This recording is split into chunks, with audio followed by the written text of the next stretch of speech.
I was watching Gillie Da Kid last week on Club Shay Shay, and if anybody has a chance, listen to it. And then Wallo was on this week, and he was good. Well, Gilly was 2 weeks ago. Wallo was last week. I keep forgetting I had a week off, but Gilly basically was like, they brought up that kid Noah Scurry. If you don't know the story, there's a kid, 18 years old, named Noah Scurry out of Philly, and like an honor roll student, good basketball player, basically everything you think would lead to be successful after high school. Well, he's caught up in the whole gang culture and trying to make a name for himself, and he's the one that killed Gilly's son. And Shannon brought it up, and then Gilly's like, that's the kid that killed my son. And Shannon's like, what? And he was like, yeah, the guy out of Philly killed my son. And there's always rumors when Gilly's son got killed last year that it was gang related. This kid did it.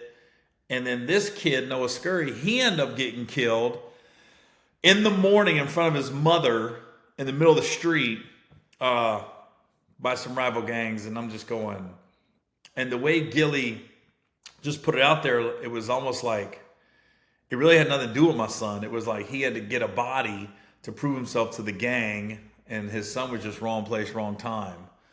And I mean, that's what Gilly said.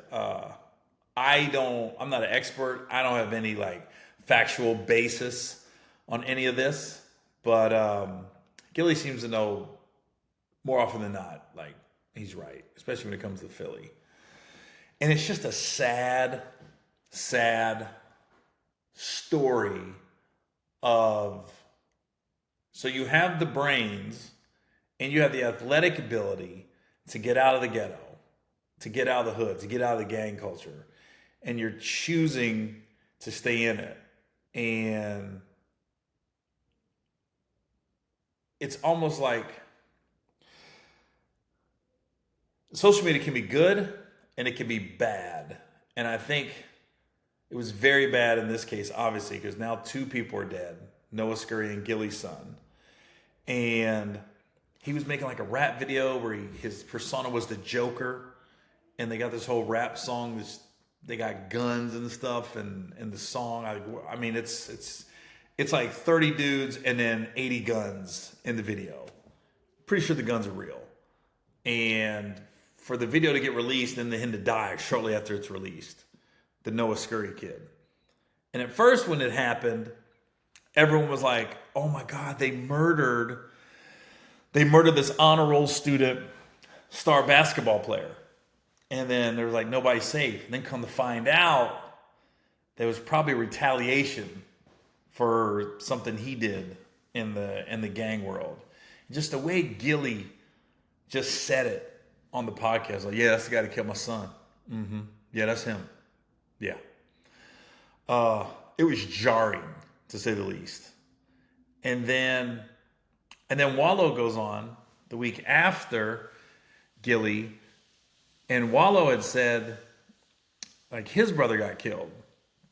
And he was like, "I had to forgive the guy that killed my brother, because if I didn't, then when does the cycle stop?" And then he goes, Wallo just makes a lot of sense. He was like, more guys have been killed and gone to prison because of ego. And I was like, man, even as a white guy from a trailer park, and I think trailer parks have all the problems of black ghettos, except we don't have the gun violence. That's pretty much the only difference. Because trailer parks and any Section 8 housing are urban area with let's just say black and white. You correlate trailer park with white people. You correlate the projects with black people. There's not a lot of difference as a guy that grew up in a trailer park, other than gun violence. And the murder rate is a lot higher than trailer parks.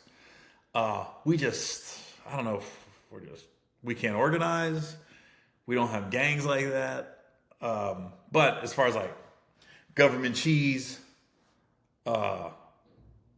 welfare, food stamps, no hope of getting out. You see the cycle repeated over and over again. It's the same.